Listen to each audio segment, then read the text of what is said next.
be with us here this morning. My name is Betsy Gardner-Eckford, and I'm the President and CEO of the Winter Park Chamber of Commerce. I see a lot of familiar faces in the room, which makes me very happy, and I see some ones I haven't met yet, which makes me excited. So I hope we'll have a chance to meet you. Dropping the mic and leaving already. So we've had some trouble with the AV system here this morning. We want to thank you for helping us with that. So first I'd like to recognize our elected officials in the room. If you're an elected official, could you rise please so we can recognize you? I know we have Joey Cadle here. Welcome.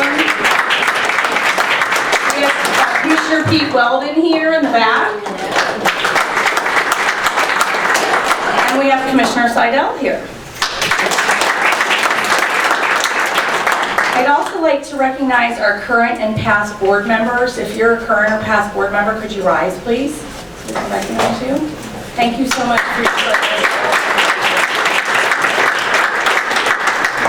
So we are delighted to have the support of a very special organization for Good Morning Winter Park this year, and we just can't think of a better community partner than Winter Park Memorial Hospital, part of Florida Hospital. And we are thrilled to give you the opportunity to meet and engage with their new CEO. I think you're called the administrator, but that's a very humble term for what you do. We're so grateful to have Jennifer Wandersleben, who's going to give us a few words as the sponsor of our event this morning. Please welcome Jennifer. Thank you, Betsy. Good morning. I just want to share with you just a few exciting milestones that happened at Winter Park Memorial Hospital recently. The first was in November. We celebrated the naming of our new patient care pavilion with the generosity of Tony and Sonia Nicholson. We are building a 5-story and at full build out 160 private patient rooms and bathrooms. And the next visible phase of this construction will be our new temporary entrance, the front entrance, which will be located just to the left of the current entrance. That will happen this spring, and that will allow us to begin our construction. We also last year had a record-breaking year for deliveries. That would be 3,417 little miracles that our nurses and physicians got to take care of last year. That's about 9 a day. That's if they evenly are distributed. About 9 a day. Which never happened. Of course, we are grateful that you trust us with your emergency care 24/7. And in January, we recently received a special designation from the state, and that is that we are now a primary stroke center. And that means from the very onset of symptoms through the whole continuum of care, we have the infrastructure and the special training to take care of our stroke patients. And I just, again, thank you for the opportunity just to share these few things with you this morning. If you ever need anything from me, please do not hesitate to reach out. Thank you.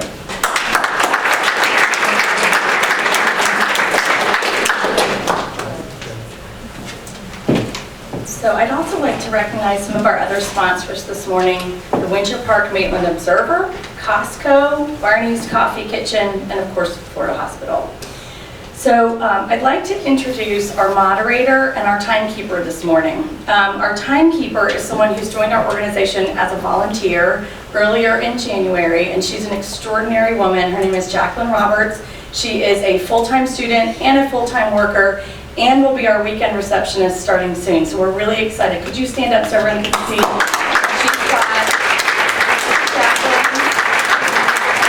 got our red and yellow cards, guys. So when she raises yellow, you're in the danger zone. And when she raises red, it's time to stop, okay? So take care of my person here now. Don't give her a hard time. And she's going to be our timekeeper, and she's also going to do our coin toss. Yeah. So, I'd like to introduce our moderator for today's debate, which probably is not a stranger to anyone in the room, but I'm really pleased that we have Jane Hames with us this morning to moderate the debate. She is the president and founder of Embassy Consultants, and since 1984, she's been sort of making waves in our community and making things happen.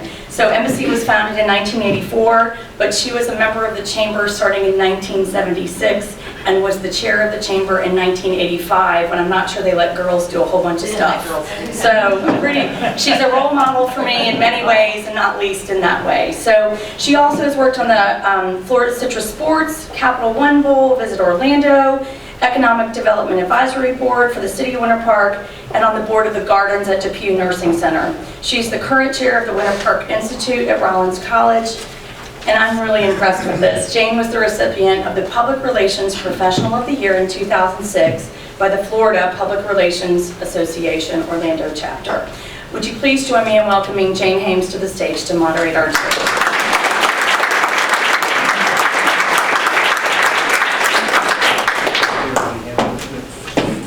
Good morning. I promised Woody we would do a test before we do anything else. Can you hear in the back row, Woody? Yep. Okay. All right. So a little bit of housekeeping. I would ask that everyone turn off their cell phones. And if you need to leave the room to take the call, we're happy for you to do that. We prefer you exit the building to do that because you can hear all the way down this hallway. So out of respect to our candidates this morning. So this morning, we have an incumbent and we have a challenger. Very exciting, very exciting. We've all been in this room when we've had 4 people on this stage and it was a little chaotic. So we're hoping this morning will be a little more organized. So I'd like to introduce Commissioner Greg Seidel. Please come to the stage.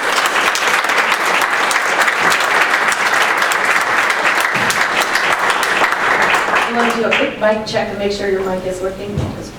I can't just drop it and leave. No,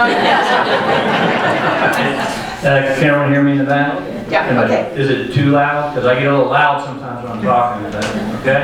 All right. So we have cards of questions to pose to the candidates that have been formulated by the Government Affairs Committee of the Chamber. Are there members of the Government Affairs Committee here?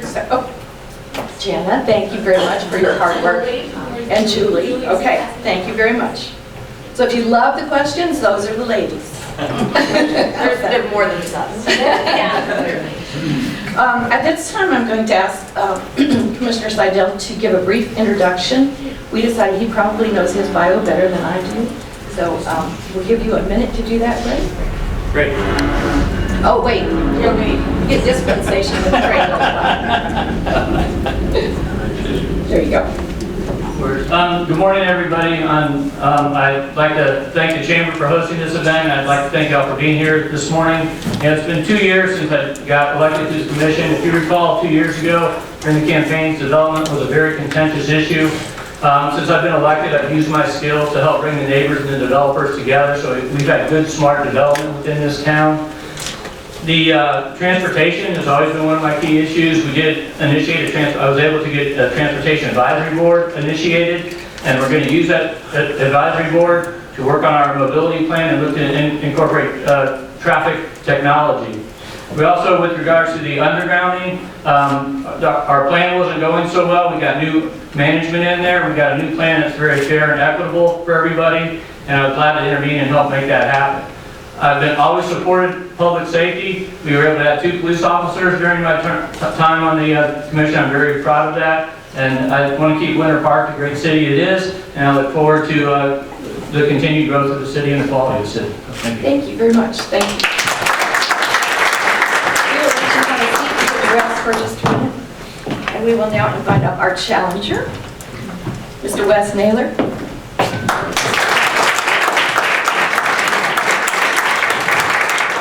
Can everyone hear me? Yes. All right. And I guess my introduction's Your introduction. Absolutely. You're on. Well, good morning. My name's Wes Miller. If you haven't, I did drop my mic apparently. Not sure what it was. Okay, mic's still working. That's the quarter we're going to flip. You got it. So my name is Wes Naylor, and I love Winter Park like you love Winter Park. I've had the opportunity to serve the United States Navy for 28 years as a naval aviator and a businessman. I've had the opportunity to travel the world, and when it came time to serve and it came time to pick a place for my family for the rest of our lives, we decided that Winter Park was that place. I have a 10-and-a-half-year-old daughter, I have a wife, and we weren't here but 6 months when we started looking around and said, you know what, this is the place for us. It reminded us of the place we grew up in. And the question is, why would you run? Well, sometimes I worry it's a little sentimental or a little hokey, but the honest truth is, it's my daughter. It's your daughters, it's your granddaughters, it's your grandsons. We have a lot of change that's going to be coming to the Central Florida region over the next 15, 20 years. While I didn't think it was right for myself to get involved in politics while I was in uniform, I did get involved in a lot of the local boards. I sat on the Central Florida Partnership Board, which looks at all the major issues that are affecting the region. I sit on the Orlando Science Center Board, which looks at how we're going to educate our kids going into the future. And the truth of the matter is, what my skill set is for the Navy is my job was to look 20, 30 years in the future, figure out how we were going to do things in an effective manner, and then put together the tools, the technology, the policy, and the funding to make those things happen. And that's very similar to what we need to do in the city. I was also the commanding officer of the Navy base here, and for those who are familiar with that job, it's very similar to being a city manager. You're responsible for the real estate transactions. You're responsible for safety and security, which is the core function of any local government. The issues I put forward, and I was the one out there beating the drum on this, and it's for a very good reason. I'm very concerned about crime. We are seeing crime go up in our neighborhoods. We are seeing crime go up on Central Park. We're going to address that in a few minutes. Awesome. But I think we need a plan that is comprehensive, that is thought out, that addresses the issues in a real way. Honestly, 3 of our city commissioners have had their house broken into. And over the past 2 years, that has not come up as a major issue at the city commission, where we have put together a comprehensive plan to work with the police chief to make that happen. That's an issue we've got to address, because when those 1 million people come here in the next, that's my minute. We will talk about it later. Thank you for having me here today, and looking forward to the debate. Thank you. Is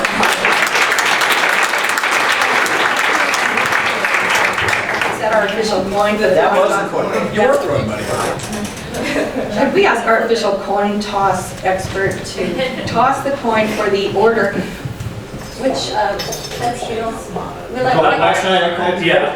called it yesterday. You did? Oh, Yeah, so Weston called today. I'm sorry. It's only fair. Okay. There. Right. Ready? Tails. Heads. All right, it's official. Okay, I'm not sure that's a good thing to go first, but All right, so just to review the format real quickly, we've got 90 seconds for a response. When I pose a question to you, same question goes to both candidates, and then we reverse the order on the second question. Ms. Roberts here, she doesn't look that tough, but she is. She's in charge of the yellow card, which gives you a 20-second notice of the red card coming up, at which time you have to stop. The reason we have to enforce this is because we've had such participation from the Government Affairs Committee. We have a lot of questions to cover, and so we want to get to everything this morning. Okay, thank you. I guess we're all set to go then.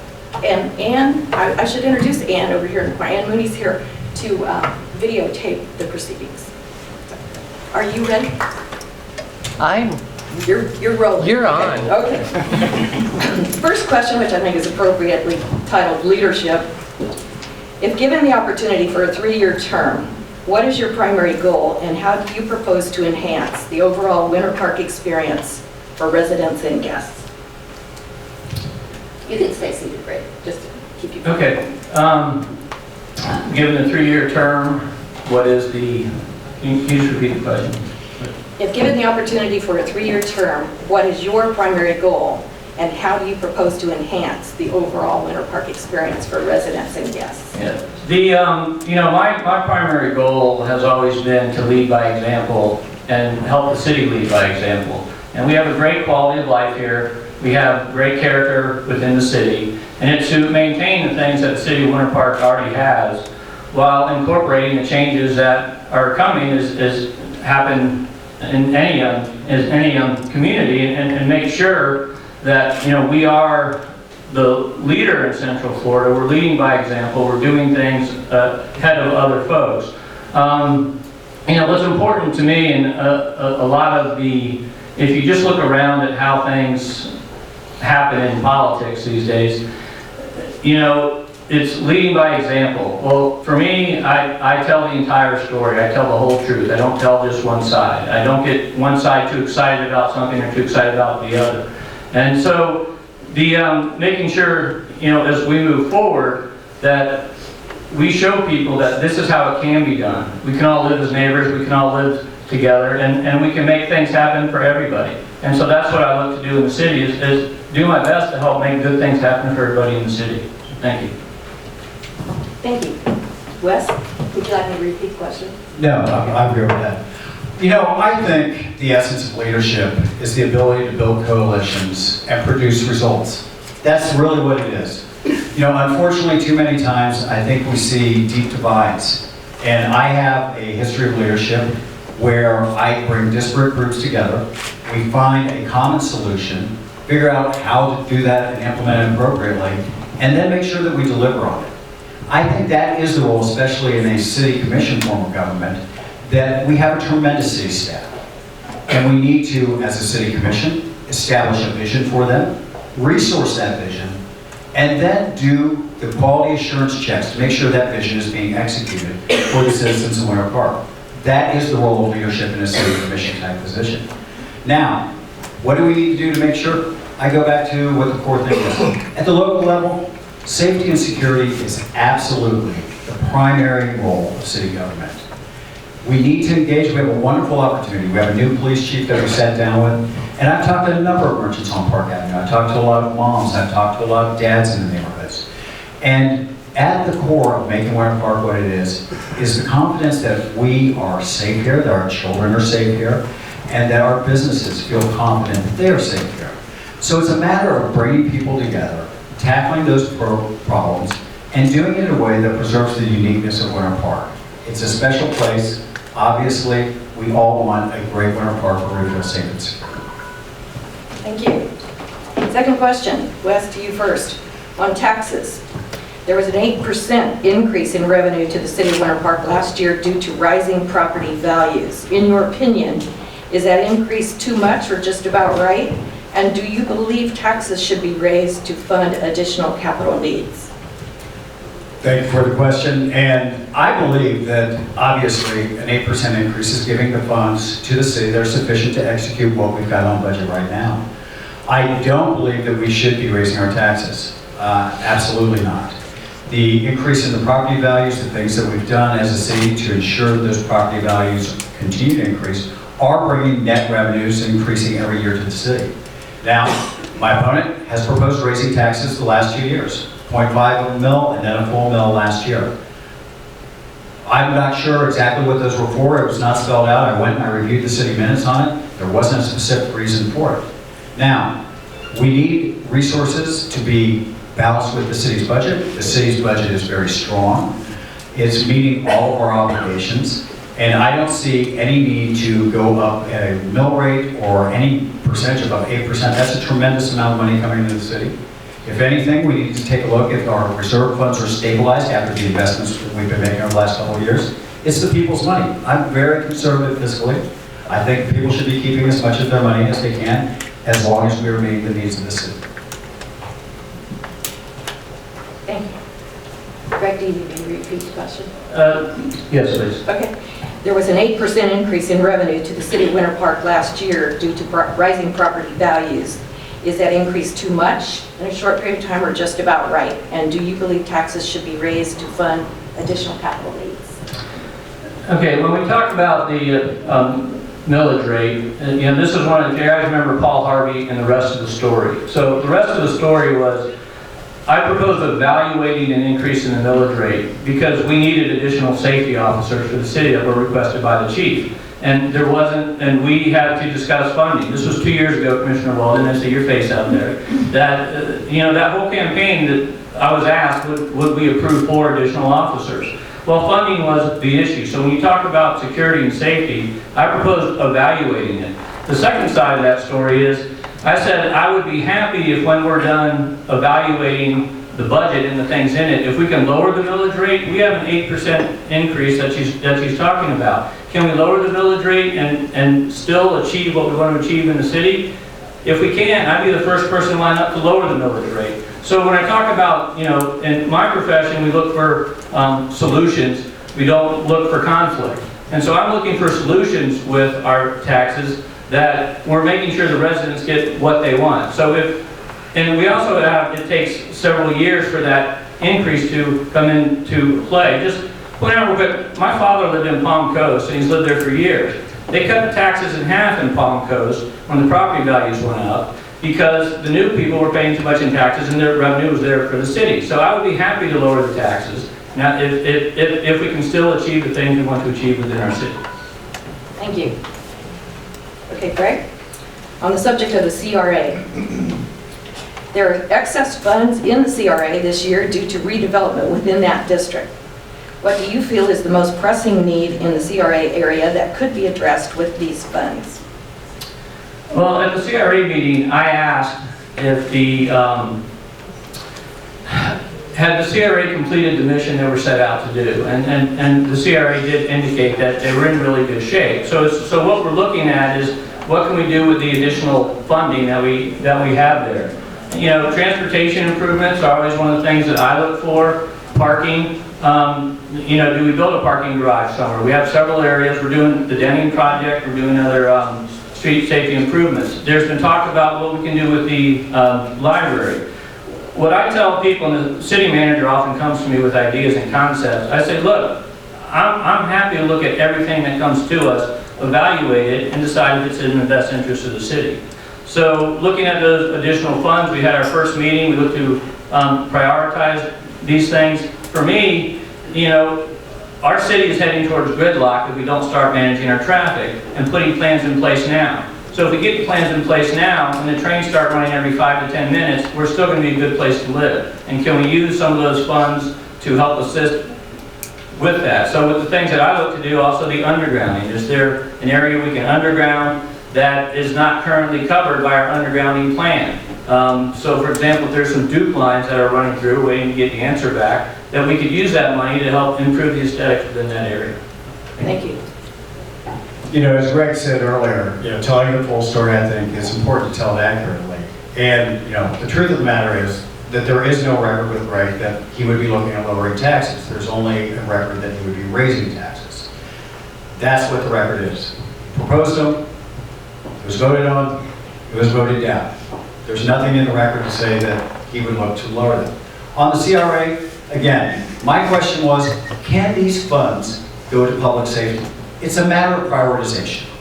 If we are going to make an investment of capital funds here, it needs to go to those basic needs of the city. The answer I got back was yes, public safety type projects would be a part of the CRA. So if we are going to make investments, while traffic definitely is an issue, we need to make those investments where we can actually apply something that will help the citizens. One, opening up as much as we can in intersection investments so that they are safe intersections for the civilians to cross. That makes sense. Using the funds to assist our police in getting the technologies they need so that we don't have one automatic license plate reader per shift out there. We should have those in every car. Those are the type of investments that we can bring to public safety to help the entire city, and those are the investments we should be making with those excess funds. Thank you. So a very pointed question, which will be going on the record for everybody. What are your thoughts on investing CRA funds in structured parking, either underground, at grade, or above ground? Start with me. Start with you. This is one of the questions that I know raises a lot of concerns. And if you ask the question, is parking adequate here in Winter Park? An honest answer has to be no.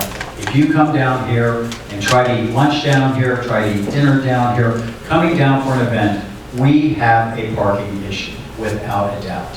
That's the truth of the matter. If funds can be put towards that in a long-range way, and this is one of the things we need to start looking at with the CRAs as well. Instead of doing one project to one project, we should be looking at strategically how we're going to implement those funds. Some of these are very expensive programs. And it might take 5 years of continued funding to be able to do that, especially to implement parking in a way that will be acceptable to the residents of Winter Park who have to come down here. Nobody wants a 10-story parking structure in the middle of town. There are ways to mask them behind buildings that will give us the access but also allow us to keep the character and village feel of the downtown sector. That's the solution, because we have to make sure that our business central core has the ability to bring citizens in to support them. Park Avenue and the residents of Park Avenue and the businesses of Park Avenue, they are truly one of the crown jewels of the Winter Park as well. And we have to do what we can to ensure their success. Thank you. Greg? Yeah, just as I said previously, you know, I'm open to look at anything that comes before us. And one of the things I'm able to do is look at it in great detail. I do projects all the time. I do construction projects. There's an interchange on 528 right now that's being built called the Innovation Way Interchange. I'm the project manager on that job. That project is $63 million. I had to coordinate with the local landowners, Orange County, the Expressway Authority, the All Aboard Florida Train. I had to bring all these groups together and make that project happen. So that's what I do, is I make things happen because I understand the details that go into them. So when you talk about a parking structure, I'm anxious to see the details. I'm anxious to weigh the pros and the cons. I'm anxious to make the right decision for the city of Winter Park and the right decision for the CRA funds. Thank you. Let's switch to economic development. Not that unrelated, actually. Many cities are exploring smart technology to attract and retain businesses and millennial consumers. Are you committed to providing technology infrastructure such as Wi-Fi, access to fiber, etc., to put our city on the forefront of this movement? And what do you feel is the city's role in enhancing technology for the city of Winter Park? You know, I enhanced the city of technology in Winter Park when I paid to have a fiber line run in my office so that we could run properly. Once I ran the first line in, all my neighbors jumped on board at a much less price. So I invested in the technology because I needed it for my business, and it helped with other business adjacent to my office, which is just up the street here. So I'm all for bringing technology to the city. I know how it can help a business. Our business uses it every day. We have to communicate with our Australian office at high speeds. That's what's important. Communicating in business is what's important, and I understand that. And so I'd be happy to look at, you know, ways we can do that. What we're talking about is putting a fiber backbone in the city. We're looking, again, the devil's in the details. And so we're looking at how that can happen if we are able to get this. And then, for example, we could run the fiber line down Pennsylvania, and companies would come in. If you got 50% of your neighbors to agree to use that company, they would come in and install those cable lines to everybody's house. So it doesn't have to be a vote, it doesn't have to be anything. You just have to have a company knows that it's going to make its money back. So if we put that backbone in, there's opportunities to get this facility all throughout town. And I'm happy to look at the details again on that project and see if we can make that happen. Thank you. Wes, would you like me to repeat the question? No, that's great. You know, actually, and again, this gets to execution. As Greg said, you know, he's project manager. I get that. I've been a program manager for 15 years. I have had to deliver on cost, schedule, and performance on $50 million, $100 million, billion-dollar programs that bring very disparate interests, to include construction interests together. So that's something that I have a very solid background as well. On the technology issue, this has been my job specifically for the last 4 years, is to look out into the sectors of technology in America and find the best technologies and bring them to use to train our soldiers, sailors, airmen, and Marine to make sure at the end of a long deployment, when they're out doing our nation's work, that they come home alive in one piece. That's an awesome responsibility. Now, I'm very enmeshed in that sector. There are lots of partnership opportunities for us. We're very fortunate to have UCF, a premier research institute in next generation technologies. We have the bridge that's just been stood up in Osceola County that's looking at next generation sensor technologies. We should be invested with them. We should be invested with Florida Polytech, the first true STEM university in the United States. We should be partnering with them just like they're partnering with Google to bring those things here. Now, that takes program management skills to get it done. It takes the ability to make the right type of deals to get it done. But those are the improvements we need. We do need a fiber optic backbone if we're going to bring the type of jobs to Winter Park that we want. They're going to be high skilled, requiring that type of technology. Thank you. In the past year, we have seen planned infrastructure improvements come online, such as the Lee Road extension. What's your favorite? What's another capital project you would like to see accomplished in the near future for the citizens of Winter Park? You know, again, looking at the future, this kind of springboards off the last question. How are we going to create the environment where we are bringing in the jobs that we want to Winter Park? the high technology jobs are going to require high technology backbones in fiber optic, in Wi-Fi, and the ability to transfer high data rates for modeling and simulation. We're in a unique position right now. Sometimes I think this shows my age when I say this to some of my younger sailors. I look at the Orlando area, and it's kind of like the Sharks and the Jets. And the West Side Story is completely lost on them. And they look at me like I'm crazy. This crowd gets it. But you've got the East Side Technology, which is the old line Department of Defense companies that are aligned with UCF. And then you've got the startup companies downtown. And we've got the Creative Village going in downtown. And Winter Park's kind of right in the middle of that. And we have got Class A commercial office space. We've got great neighbors like Full Sail University who are diving into these technologies. How do we place ourselves in the middle of that? Because those jobs average out at $77,000 a year. Those are the type of jobs we want to bring in here so that your children, my child, your grandchildren will be able to afford to live here in Winter Park. And whatever we can do to build that in, I think that's the right avenue we should be looking at. Thank you. Greg? Could you repeat that question, please? In the last year, we've seen planned infrastructure improvements come online, such as Lee Road Extension. What's your favorite? What's another capital project you'd like to see accomplished in the near future? Okay, I agree with the Lee Road extension because we look to address one of the biggest intersection issues we've had within the city. That wasn't built exactly the way it should have been, and it is getting updated. Everyone who drives across it knows that there's a big bump. The railroad track on Holt wasn't built exactly the way it was supposed to be on Holt by Fiddlers. And, the first time I drove over that, I knew that. I sent a picture to Randy, and I said, Randy, we need to get these things fixed. And the DOT, a few nights ago, was out there, and they made that a smooth transition. So, to me, the Lee Road extension, what I explained to a lot of people, is it's only one lane coming through. Everyone was worried about cut-through traffic. But it's only one lane that comes through. So that was, and that's not going to put a lot of cut-through traffic in. So that was exciting for me. But one thing that didn't happen is when they redeveloped the Kmart Plaza, they should have built the proposed other signal to the west of 1792 and allowed an exit through the back, through the center of that plaza. I brought this up at the commission meeting and I got zero support. If you want to fix that intersection, get the traffic coming out of the plaza to go to the west to get back to I-4, don't bring them back into 1792. So what projects would I like to see? I'd like to start seeing us do these intersection improvements and getting a good comprehensive mobility plan, which we are doing now, and starting to bring technology into our traffic management for the city so that we don't hit gridlock, period. Thank you. Now we're going to talk about our neighbors. Maitland is considering a moratorium on new apartments, and Winter Park has already voted to limit apartment building height to 4 stories. How would you approach issues such as transportation planning to work more closely with our neighboring municipalities for mutual benefit? The way to work with your neighbors is to talk to your neighbors. I met with Billy Hadaway, the new City of Orlando transportation engineer, who, they recently did with their transportation group, what I've been trying to do to ours. I was able to get that traffic advisory board, I was able to get the focus on traffic. But anyone who goes to that intersection at Lakemont and Glenridge there between Baldwin Park knows that that intersection can back up for multiple traffic lights. So I talked to him about, well, if we did a study, would you guys be willing to participate? Because that's a lot of Orlando traffic coming through. And so he thought that was a good idea. And so we bring that back to our approach. We get them talking, and yes, can we get this study done? And the same thing goes with the city of Maitland. We do have the Department of Transportation that takes care of the main roads in town. But as locals, we need to look after our local roads.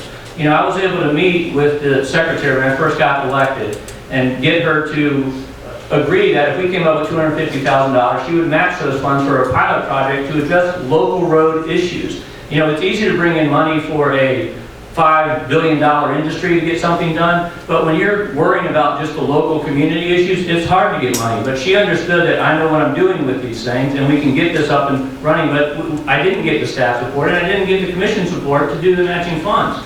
So now that people are starting to pay attention to it, I'm hoping we as a city can move forward and get these things done. Thank you. Thank you. Wes? Well, again, back to Greg's Paul Harvey analogy. He's saying that it's important to be able to work partnerships and communication to get things done. And then he says, but nobody's working with me. So, you have to be able to make those partnerships work. I have a history of doing that, both at the local level, the state level, the cross-jurisdictional level here between the county and the city, and the base that I used to run, and also at the state level. I mean, it's absolutely the ability to build coalitions, come up with workable solutions, and maintain a healthy relationship and cordial relationship that makes these types of projects necessary and leads them to execution. Again, it's not easy bringing in a $1.5 billion program. That takes a lot of work. It might seem like getting $250,000 might be easier than getting $1.5 billion. It's not, I can tell you. But again, I think it goes to priorities. There wasn't support for getting that traffic study done, and I would take the $250,000. Instead, again, I go back to what is the primary job of government? Safety and security. I would look at taking that $250,000 and partnering it in grants for safety and security instead. I believe that's a higher priority. But again, it comes with the ability and the proven track record of working across jurisdictions and improving results. That's the track record that I bring to the job. Thank you. Sadly, we have to talk about this. After the tragic death of a local teenager, several commercial break-ins, and a robbery at a local bank, some residents feel there is now a perception that Park Avenue now is not a safe place. How would you propose to work with the Winter Park Police Department to address this issue, and what is your personal response to this? We'll let the trend go. The crime statistics came out just the day before yesterday, and they show that crime is going up, especially violent crime. It's a horrible tragedy. What has happened in Central Park, what has happened along Park Avenue, those types of things should never happen in any city, much less a city like Winter Park. Now, I'm the only candidate up here on this stage who hopped out and said crime was an issue from the beginning of this campaign. I'm glad that Greg's come aboard and saying he's thinking about public safety. I'm sure he is. Public safety is everyone's concern. But you have to have an actual plan to go after it. Now, I proposed 3 specific things. First thing I did when I decided I was going to run is I went and I met with the new police chief. There are times when you can make a difference. When you have a change in leadership, a change in strategy in policing is at the heart of this. There is just a deterrence factor in having a police officer walking Park Avenue from 0800 in the morning till 2 o'clock in the morning. When people know that there's police presence, they don't walk into a SunTrust at 4 o'clock on a Friday afternoon to rob it. They're going to think twice before they decide to bully someone in a park and have that go tragically wrong if they know there's a police officer there at all times. That's one thing. Secondly, we talk about technology. There's a specific app that's working in a lot of cities across the world called Nextdoor.com. It plugs neighbors to neighbors. That's one of the downsides of technologies. We've become disconnected from each other personally, so we need to reconnect through the tools that are there. That's free or next to free for us. And third, I talked about previously, technology that the chief says he needs. We need to finance that. Thank you. Greg? Yeah, it's, Roger was one of my daughter's classmates, and this really bothers me. And the fact that we're having a question on it, I've known crime is an issue. Before I got elected, they broke into my house, and the last Christmas I had with my mother, and my kids with their grandmother, that computer got stolen. And had we had a license plate tracking or some kind of system in place to catch those folks, I would have those memories of my mom that I don't have anymore. So, crime is, to me, I've always supported public safety. It's not our job on the commission to tell the police who to go and arrest and what to do. Our job on the commission is to provide them with the resources and listen to what they're asking for and make sure we're making good decisions. And that's something I've always done, and that's something, the reason I wanted the 4 police officers is because if we got the 4 police officers, maybe someone else's house who got broke into, they could recover the personal effects that are important to them. So for me, I look to support our police officers. We can talk to all the adjacent areas, but 67% of the crime is from outside of the city of Winter Park. So if we did implement some technologies to read plates, we could also implement that to use on our traffic system, which that's good fiscal responsibility. That's using money on one issue that can help with another issue. Thank you. Thank you. Okay, we'll go on to something a little more cheerful. The city currently owns several parcels that may be considered prime for redevelopment, such as Progress Point.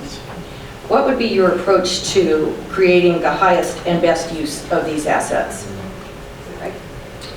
Well, one of the things we've already done is we've hired a real estate investment firm to help guide us on what that is. And the other side of that is, finding out what the community wants as well. So it's one thing for us to come in and, the highest and best use for that property could be a 20-story apartment building, right? That's going to bring in a lot of revenue, it's going to bring in a lot of money, but is it what the people want? And so, you have to look at it from the big picture. So for me, I like to find out what it is, and then I like to get input from everybody. And then at the end of the day, decide what we think is best for the city. Development's changing. They talk about our kids, my kids may not want to drive. They may want to use bikes, they may want to use the train. So when we talk about the highest and best use today, might not be the highest and best use 10 years from now. So we need to give considerations to those things when we're looking at those issues. Thank you. Thank you. Could you repeat this question? City currently owns several parcels that may be considered prime for redevelopment, such as Progress Point. What would be your approach to creating the highest and best use of these assets? Okay. One touch real quickly on accountability. Accountability is probably one of the core responsibilities of being a leader. As Greg said, and I feel awful about your break-in and break-ins of the other commissioners. But you said yourself that we need to resource things. And they were not resourced while you were there. And this is not an issue that has come up. So I think it's important that there is accountability there.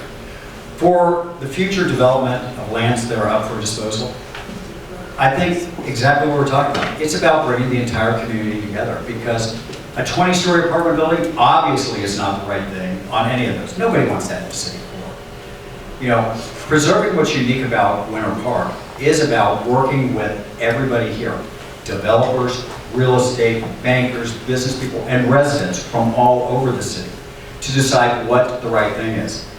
I'm not a developer. I'm not a real estate investor. I have no vested interest in this job whatsoever. I do no business with the city in any way, shape, or form. My sole concern is us getting it right with that 1 million people coming here and putting density where it's appropriate, but certainly not in the city core. We have developments that are going together. We need to continue to look at that and figure out exactly that, here in the city core, right there along the Orange Avenue corridor, that is not the place for us to be driving up density, because that is the type of thing that will drive our traffic problems even worse. Good segue. Okay, Wes. On development, the comp plan is due back from Tallahassee shortly. Some citizens have expressed concern at the speed at which that document was developed. Given the opportunity, is there anything you would add or change to the comp plan before final approval? Again, being in the program management world and in the world of the Navy, very familiar with hierarchical instructions. And I think it's important to take a look across exactly what we have. Now, we went as a city and we invested in a vision document. And the vision is great. I mean, there's very hard to find anything to disagree in the vision document. But that's an aspirational document. It's where we would like to be. It's not a roadmap to get there. I'm concerned that some people think that the comp plan is a roadmap to get somewhere, and it's really not. It's a rule set, much like the P&Z codes and the building codes, but it's at a higher level. And I'm concerned if people think that having a comp plan is going to ensure that things develop in exactly that way, because anything can go through the city commission and get a variance to it. We need to move on to actual execution. In my world, we say, you've got a requirements document, something you're trying to do, that would be vision. You've got your rule sets, how you do it, but then you need a statement of work. How are we going to actually do this? You have to be able to look 20 years into the future and say, in these corridors, we want this type of development, and we want to work with partner developers who are invested in this city to get the right things there. it is only at the local level. If you're relying on a state document to protect the integrity of Winter Park, you're relying on the wrong thing. You need to be relying on the citizens of this city and the members of the city commission to get that done, because that's where it happens. Thank you. Great. What would you like me to repeat? No, I'm good, thanks. You're on it. Okay. Yep, with regards to the speed of how the comp plan went through, you know, the comp plan didn't actually go through that fast when you look at it. It's just a lot of people didn't hear about it till later and the things that were in there. And so there was multiple meetings. I think the city did a good job of getting the information out there. We had an oversight committee looking at it also. But one of the things that, me being in the private industry, is I like to see things go fast. I like to get things done. So I was on board with making it happen. And I did review the documents. If you go back and listen to the tape, you'll hear all the changes I proposed to the documents. I even added a corridor that we would do a study on for the future development, which is Orange Avenue from 1792 up to Fairbanks. And what's going to be critical about our comp plan, this is what I want people to understand, is we're going to be putting those development plans in place for all our major corridors that are in town. And this is what I do for a living. You know, these are the things that I design. For example, I've already talked to them about on the Orange Avenue, if we could build a roadway parallel to the railroad tracks from 1792 up to Denny, you would eliminate all the cut-through traffic that turns at the church and goes through that neighborhood, which is what people want to eliminate. You would also allow for the developers to then develop from the railroad tracks to Orange Avenue. And so we wouldn't be adding traffic to Orange Avenue, and we'd be able to put paths and pedestrian features in there. So as we move forward, it's important to have some of my talents on there to make sure these things are done properly. Thank you. Thank you. Thinking about whether the city should consider regulations that would make it harder to tear down or alter existing buildings, what is your opinion about the city's role in preserving the architectural character of Park Avenue and other distinctive areas such as Hannibal Square? That's great. Sorry. You know, one of the interesting things about the debates we had over historic preservation and the character of the city of Winter Park is I noticed there's a lot of buildings going up today that fit the character of the city of Winter Park. So are there actual rules in place that's making this happen? No, but there's the understanding that everyone in the city wants to maintain the character of the city, and there's people that don't want to be the one that changes the character of the city. So, you know, that was something that has had a positive impact on our city. With regards to the role in government, you know, I'm a reasonable person. That's what I tell people. If we had an architectural review board and all they said was, is this reasonable? Is what they're building reasonable? If 3 architects can agree that something's reasonable and doesn't change the character, well, okay, 2 out of 3, right? You know? So, but, you know, it's a very tough question, and it's something that, you know, is there anything that we can do? Well, just the fact that we discuss it, I think, and we have open dialogue about it, it's on people's minds so that people make sure that we're not changing the character of the city. I'd be interested to see what ideas are out there. I don't have to be the one that has the ideas. If we get a great idea, I'm happy to implement it no matter who comes up with it. Thank you. Wes? You know, again, Greg keeps mentioning that he's an engineer and he can do the engineering. I think it's important for us to go back and focus on what job we're actually electing for. We're electing for city commissioner, not for city engineer. I mean, it's great to have those skills, but that's not what the city's hiring us for. The city's hiring us to set a vision, resource that vision, and then make sure the work is getting done. That is a part of the project management side of it. I absolutely agree with that. So as far as historic districts, I've been very fortunate. I grew up in historic districts. I have bought a house in a historic district and I opted into it because I thought for my personal interests and for my property values, that was the right thing to do. I think we have to respect people's rights. We don't want to force them into things. We want to have voluntary participation.